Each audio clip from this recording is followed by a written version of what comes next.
Na década de 1970, desafiar a ditadura militar era correr risco de vida.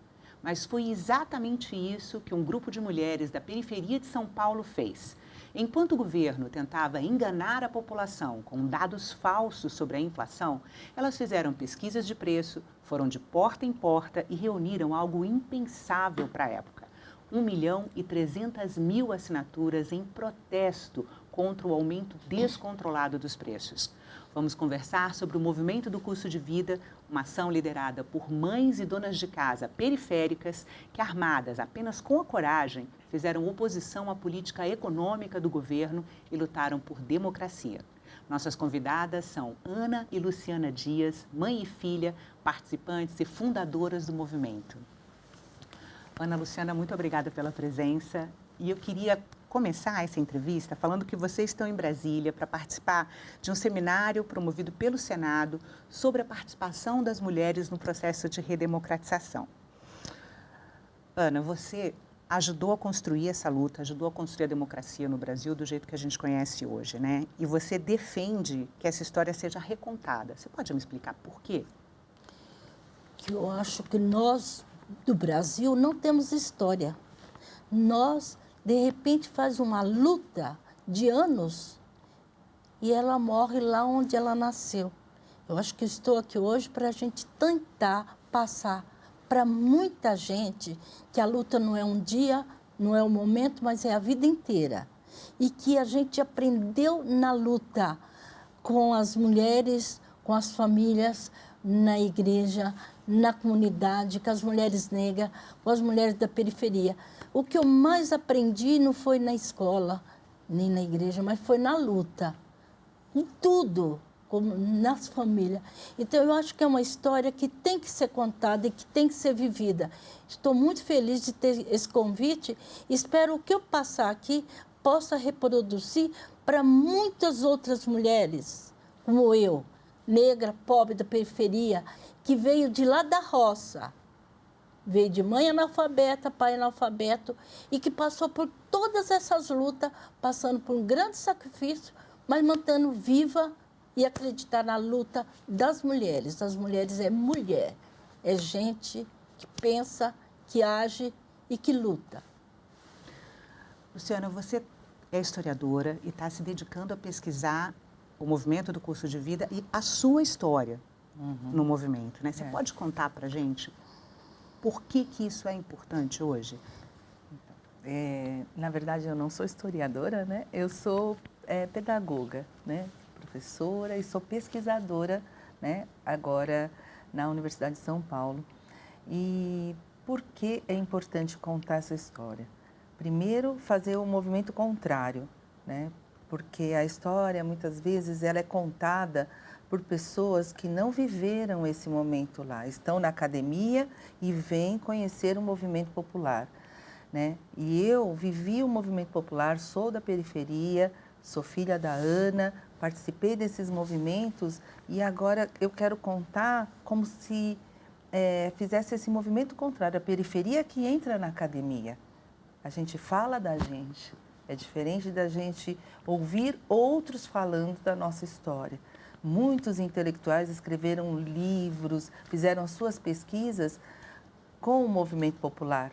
E agora, com essa possibilidade das leis que dão acesso à universidade, né, e abriram esse caminho para o povo periférico também estar na universidade como estudante e poder contar a sua história e lutar para mais espaço dentro desse lugar que não era aceito, muitas pessoas não eram aceitas. Então, eu acho que essa importância é dar formação para as pessoas saberem que elas têm espaço em outras instâncias de poder. Não só acadêmico, como político, como espaços de decisão. A gente está falando, então, Ana, não só de um apagamento, que é o apagamento da história da população periférica. A gente está falando do apagamento da história da população periférica e da luta das mulheres, né? Você pode contar para a gente como é que foi um grupo de mulheres da periferia, pobre, de São Paulo, criar um movimento que gerou mais de 200 notícias em jornal e que realmente conseguiu incomodar o governo militar na época? Nós éramos dona de casa. Dentro de casa, cuidando de filho e de marido. No dia 15 de novembro de 1971, teve um encontro na comunidade, numa igrejinha dentro de um brejo, lá na igreja de Santa Margarida. Foram 3 dias de encontro. Na sexta, abertura, sábado o dia todo e domingo o dia todo. A partir desse encontro, muitas vidas mudaram. Mudaram por quê? Porque a partir desse encontro, a gente já não era mais a Ana. Foi muito bom o encontro, para começar a saber que nós tínhamos valor. Que a gente era gente, que a gente era mulher, de que a gente podia mudar numa ditadura, que eu não podia conversar com outro e não sabia nem o que era ditadura, e nem o que era política. Esse encontro era da Teologia da Libertação? Era das comunidades eclesial de base da Igreja Católica de São Paulo, na região sul de São Paulo. E a partir desse encontro, foi muito bom o encontro, foi depois a avaliação. E o que fazer amanhã? Vamos dar continuidade? Como? Usando o quê? A nossa criatividade. Com alguém que eu achei muito bom de toda a nossa história, que quem sabia punha a dispor de quem não sabia. Mas ninguém não era que não sabia nada, principalmente as mulheres que estavam dentro de casa, sabiam muito, mas não sabiam como fazer. E nós éramos as ferramentas. E a ferramenta era muito usada pelos pessoas intelectuais, até na linguagem, do modo delas falarem, dos modos de nós falar. Então, a gente tinha aquela troca. E da gente desligar o fogão, desligar, sair da fralda, sair do marido, sair de dentro de casa e começar a enxergar outro rumo. Mas o rumo era muito grande e muito perigoso. O que a Ana ia e rezava já não era rezar, era organizar. E se organiza, você é perigo. E numa ditadura que você não pode falar com ninguém. Mas você organizou vários clubes de mães, né? Muito. Nós começamos com o nosso clube de mães. Eu, Irmã Passoni, Verônica, tudo era irmãs religiosas. Mas aí a gente tinha que, um dia por semana, sentar e preparar o encontro. E como que a gente ia fazer? O que a gente vai fazer nesses encontros? Então, nesse encontro, tinha que ter um chamativo, que nem uma isca. Olha, a senhora vai para lá. Ô, Maria, você vai? Ô, Antônio, você liga? Então, traz mais uma, traz mais uma. Então, era muito bonito. E aí, por que não fazer maior? Aí, depois, tinha a igreja da Vila Remo, que era a paróquia, que tinha as Madame do Lions, que soube da dos nossos clubes de mães, queriam pegar. A gente foi, muitas vezes, perseguida, porque o pessoal tinha medo, tinha raiva de nós, porque a gente mudava a ideia de clube de mães, porque clube de mães lá era clube das madame, e nós era clube para as mulheres fazer tricô e crochê, e tinha 2 momentos. Mas quando que deixou de ser um clube para fazer tricô e crochê e começou a fazer oposição? Mas começou espera, a fazer Renata, pesquisa não era de preço? Renata, não era só a gente fazer o clube de mães, a gente tinha 2 momentos, porque primeiro a gente ia ensinar a rezar, para depois ensinar o pecado, né? Então, o que acontecia? A gente chegava lá para as mães, vamos aprender crochê, quer costura, quer? E todo mundo se interessava, só que chegava lá, nós tínhamos outra parte, uma parte era para fazer os trabalhos manuais. E a outra parte nós tínhamos que parar, desligar, que elas não gostavam muito, mas aí desligava um pouquinho para a gente começar a conversar. Então tinha o bate-papo. E nesse bate-papo, no começo ninguém sabia porque que era o bate-papo, mas nós que era eu, a Irma, que era tipo um grupinho pequeno, tinha que preparar esse bate-papo, porque ele tinha que ter uma orientação, não era uma coisa solta. Ali já tinha que fazer as amarrações. Aí o clube de mães ficou tão bom que, vamos fazer ali. Em pouco tempo, não era tinha 22. E desses 22, todos tinham que ter uma representante para trazer. Que problema que tem lá? Tinha uma coordenadora lá. uma lá, outra lá. E o que você vai trazer para você? Lá nós estamos discutindo o trabalho em comum, que era o que tinha. Faltava tudo na periferia. Água, luz, esgoto, creche, saúde. E aí, nós tínhamos muita coisa, porque o que a gente fazia? Então, como a gente fazer para que a gente possa ter uma escola aqui, para que tenha uma...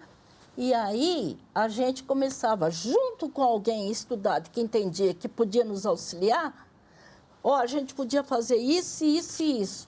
Aí a gente conseguiu, em poucos anos, uma virada com água, luz, esgoto, tudo conquista da onde? Do Clube de Mães. E por que sobe tanto o arroz e feijão? Vamos fazer uma pesquisa? Vamos. Então tem que fazer tinha tabulação, pessoal. A gente fazia uma prancheta, mas a gente ia na porta em porta e perguntar, nós vamos conversar com a senhora, por que está tão alta a comida? Por quê? A senhora é culpada ou não é culpada? Então, por que o governo... Então, a gente começou a ter que estudar para saber falar e para conversar. E muitas mulheres já começaram a se reunir. Dali começou o custo de vida e foi para a rua, e foi para casa, e foi para as fábricas, foi para o sindicato, foi para a igreja e foi para a briga. E tinha uma carta que nós fizemos também. Tinha umas que tinha muito medo, porque a gente era um perigo. A gente estava com a cabeça a prêmio. Mas essa carta, teve gente que foi preso. Eu tinha essa carta. Muito material, e isso tudo começou no Clube de Mães que eu coordenava, que era lá no Jardim Nakamura, que a Luciana ia junto e chorava, porque era desse tamanho e tinha que andar quilômetros. Era uma carta que os clubes de mães escreveram para as autoridades. Para as autoridades, questionando o porquê da alta do custo de vida. Saiu em outdoor, saiu em Brasília, saiu na Voz do Brasil. Na Voz do Brasil, saiu com o Freitas Nobre, que era um deputado, saiu... Ele leu na tribuna, na né? tribuna. Da Câmara dos Deputados. Saiu no jornal O São Paulo, saiu em outros jornais. As mulheres da periferia não fazem mais beicinho para pechinchar, elas vão brigar. Então, era uma coisa assim que eu... Eu só queria explicar essa fala da senhora, porque na época tinha uma campanha em todos os jornais dizendo que mulher de verdade tinha que faz fazer beicinho para e nós não fazia beicinho. É. Saiu no outdoor. As mulheres da periferia não fazem mais beicinho. Quer dizer que nós éramos as pessoas totalmente da virada. Então, a gente conseguiu fazer isso. E o medo... Mas a repressão veio, né? Nossa, bem. E o medo que os maridos tinham de nós. Alguns maridos que eram participantes, não, como o meu e muitos outros, não tinha. Mas tinha uns que queria pegar fez uma proposta, falou para a mulher, ou você fica nesse movimento ou você fica comigo. Aí o que ela falou? Ela falou assim, olha, ou você agora eu que vou mudar. Ou você fica comigo em um movimento ou eu te largo. Então a mulher, ela aprendeu a mandar o marido lavar a cueca, a dobrar roupa, a arrumar cama, a fazer comida. Mulher que era assim. E mulher que tinha medo do marido, né? E muitos que o marido queria pegar nós aí, Que a gente também não é perseguido só pela ditadura, não. É perseguida pelos maridos. Sobre a perseguição, dona Ara, eu queria fazer uma pergunta para a Luciana, porque a Luciana tem uma memória muito forte da noite que a carta foi lida na rádio, né?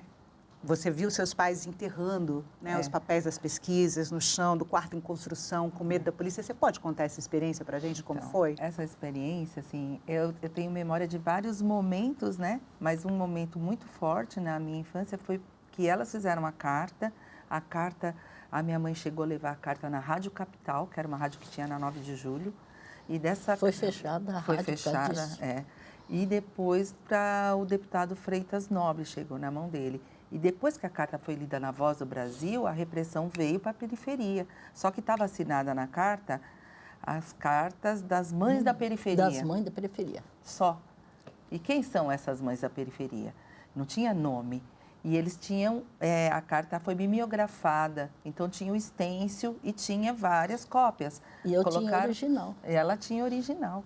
E aí ela jogou tudo dentro de um saco preto de lixo. Era vários. E aí, com uma luz de vela, eles cavaram um buraco no quintal à noite e jogaram essas cartas lá dentro, cobriram e ali já fizeram o alicerce onde foi construído o quarto que eu dormia, né?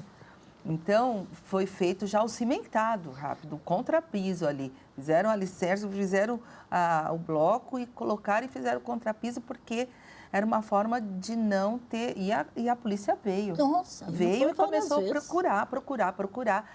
Só que a gente tinha sempre a orientação de nunca falar nada para ninguém do que era feito em casa, do que eles faziam, das reuniões, o nome das pessoas. A gente...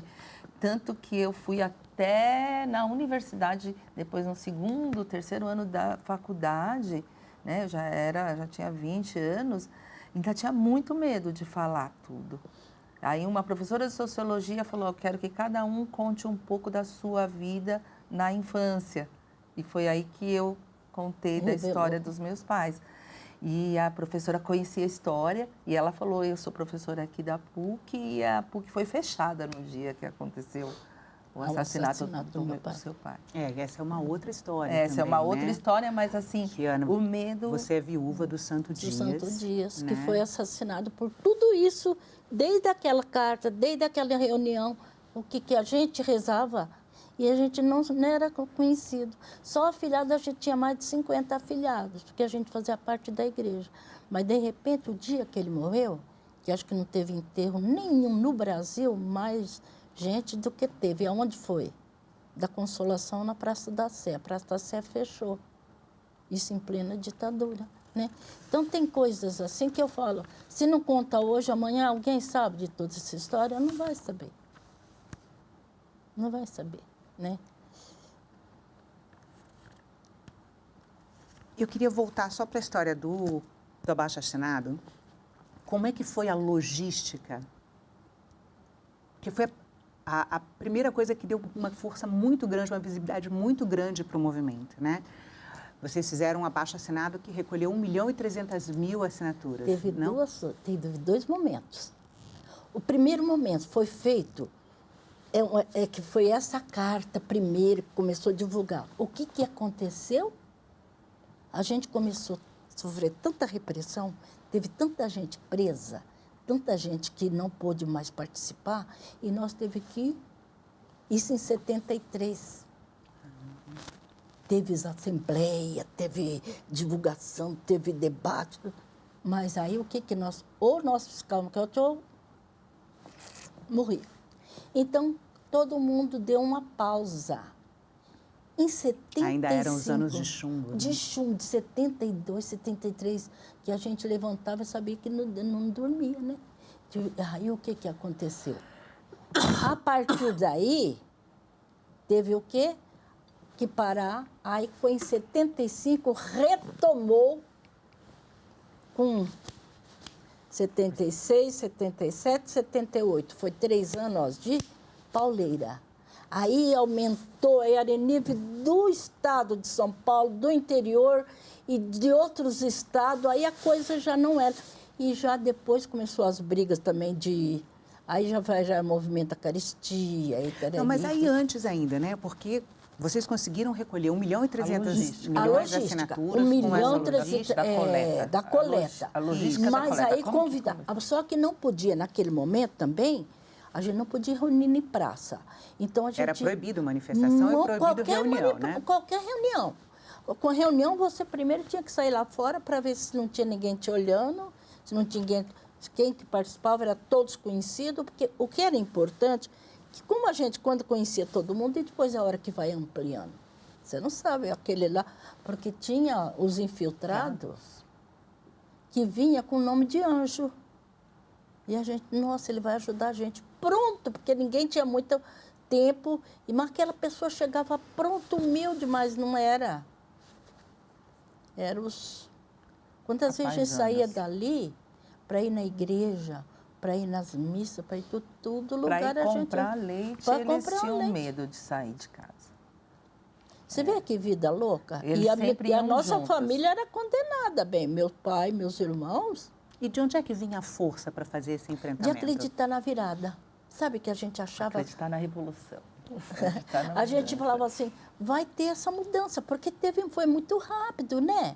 Quem tinha eu estava com 23, 25, mais ou menos. E até o santo morrer, eu estava com 35 para 36. 10 anos. Em 1979, né? 79, que estava vindo o começo da anistia. Você entende? E a gente já estava... Então, tudo isso, esse 1.300.000 assinatura, a gente foi falar... E isso tudo você pensa que era uma coisa, uma luta de um dia, não. Era de toda hora, de todo minuto. Todos os finais de semana. Nossa, esses coitados aqui, não eles.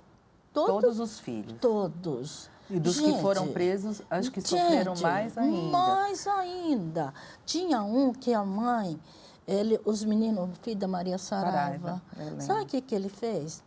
Porque com as mães, nós éramos muito solidárias. Umas ajudavam as outras para você sair para a rua, para cuidar das crianças. Era filho de todas as mães. Ele pôs álcool assim, falou, eu faço mágica, e pôs fogo para os meninos verem. Para ver o fogo correr. Para ver o fogo correr. As crianças todas sentadinhas do lado e o fogo corria assim. E as crianças assistindo. E nós na luta, isso. Você acha que na luta para conseguir essas assinaturas, para fazer um grande... E também depois para organizar um ato em protesto, que foi o maior ato depois da morte do estudante. Sara, né? Sabe não, Sara, Renata, sabe o que era pior? Porque para a gente, cada encontro desse, teve um encontro no Arquidiocesano. Sabe, como chama aquele? O Adoniran Barbosa. Ele ia nos nossos encontros. O Suplicy dava aula de economia para as mulheres nossas. Tá? Então, não era um encontro, uma coisa que aconteceu assim. Então, você tinha que fazer uma virada e a gente comprava briga com os maridos, as mulheres, né? Só que as mulheres conseguiam entrar nas brigas, um dia para ir até as autoridades, a gente era mal recebida, a gente era mal falada. Escorraçada. Você lembra bem do Marco Maciel, não é? Nossa Senhora, aquele passarinho lá, como o Jarbas passarinho. Era... Nós estávamos aqui, nós éramos... Gente, o que nós passamos aqui dentro dessa Brasília, 21 Então, mas vamos pessoa. contar essa história, porque depois do abaixo-assinado, vocês fizeram um grande ato, foi o primeiro grande ato público, grande... Mas primeiro foi lá na Praça da Sé. Na Praça da Sé, exatamente. E era para as autoridades ir lá receber 1.300.000 assinaturas, que a gente levou tudo já. Isso não era um trabalho de um dia, não. Era de dia e noite, trabalho de gente estudada. De juntar, a gente era de amarrar os pacotes. Mas não só nós, né? Todo mundo punha a mão na massa. Era homem, mulher, criança. E cada um ia enfrentar uma coisa. E para aí foram assim, cada periferia... escolhia um representante para vir para Brasília, mas um representante que atuou em toda essa luta. Não era um representante que, por acaso, era um representante que estava por dentro. Quando a gente ia para a rua, lá onde era o primeiro governo, lá em São Paulo, ali na General Osório, era a rodoviária. A gente saía com as pranchetas assim, Renata, e chegando lá, nós, antes de irmos, o que vocês vão falar lá? Porque aí chegar a primeira coisa, porque nós queremos a cabeça. Quem é o cabeça? Quem fez isso? Quem que é o cabeça? Não tem cabeça, aqui é só as mulheres. Mas como que é só as mulheres? Quem escreveu isso? As mulheres. Então, eram as mulheres que faziam tudo. Mas tinha mulher, tinha homem, tinha economista, tinha, sabe? Todas as pessoas estudadas que ajudavam a gente para fazer um evento do dia 28 de agosto de 78, lá na Praça da Sé. Só que quando... foi uma grande manifestação, Só que não era para ter muito mais, mas fechar todas as entradas da cidade para os ônibus não entrar em São Paulo. E tinha gente que não conseguiu entrar. E depois foi escolhido esses 21 representantes, entre homens e mulheres, para vir aqui para Brasília. Chegou aqui em Brasília, foi fechado, não fez igual o Bolsonaro que foi lá e bagunçou lá a entrada lá do... Palácio da Alvorada. Nós éramos vigiados, até o táxi falou, vocês são loucos. O pessoal tinha um medo de nós, de 21 pessoas aqui em Brasília. Foram bem maltratadas. Maltratadas, ninguém queria receber nós. Nós era o perigo. Nós éramos Sabe as pessoas... E olha com essas caras, bem, e com essa... Tudo negro, a maioria era negro, pobre. Tinha um que ele veio com um sapato emprestado, ele chegou e falou, meu sapato está largo, no outro dia enxotou no pé e falou, agora está certinho. Judiação. Eram uns casos assim muito doidos. Mas que tinha muitas mulheres. Então, no dia que nós fomos lá na rodoviária, nós tínhamos um monte de mulheres. Vinha de ônibus não, vinha ônibus de linha, não tinha nem dinheiro. Era ônibus de linha, não era ônibus de linha, né? Né? Aí, quando chegava, o que você vai falar? E é engraçado que era menina igual a Luciana, a Lalinha, a Luzia, que era todas aquelas meninadas. As filhas da Maria José. As filhas da Maria José. Quando chegava aqueles cavalos, cachorro. Você não pensar que a guerra foi só no dia 28, não. Cada vez que nós aparecíamos na rua, nós era um perigo. Mas tinha já os advogados que quem ia preso para ir tirar nós. Tinha uma mulher que ela chamava Maria Caneca. Ó, vocês primeiro me tiram de lá, e não vai falar para fulano, não. Depois que vocês me tirar... Então, você vê quanta coisa que a gente fazia. E você pensa que era cedo, bem? A gente saía cedo lá daqueles buracos da periferia, quando chegava era final da noite. E quando não achava tudo? E o cara do DOPS chegava e falava assim, puxava a prancheta nossa assim, quem que fez isso aqui? Ó, você vai descer. Aí, nisso, a gente tinha que ficar uma olhando a outra. Eu também vou, porque eu estou com ela, com outra prancheta. Eu também... Quantos vocês estão aqui? Mais de 200. Some daqui. Ana Luciana, muito obrigada pela entrevista. Não sei a gente se ainda tem bem. muita conversa pela frente, né? A gente conversou com a Ana e a Luciana Dias sobre o movimento do custo de vida, um dos movimentos mais importantes de oposição à ditadura militar e também responsáveis pela luta pela redemocratização no Brasil. Eu agradeço também a você que nos acompanhou aqui no Cidadania Mulher. Esse programa já está disponível em senado.leg.br/TV e no canal da TV Senado no YouTube. Obrigada pela atenção e até a próxima.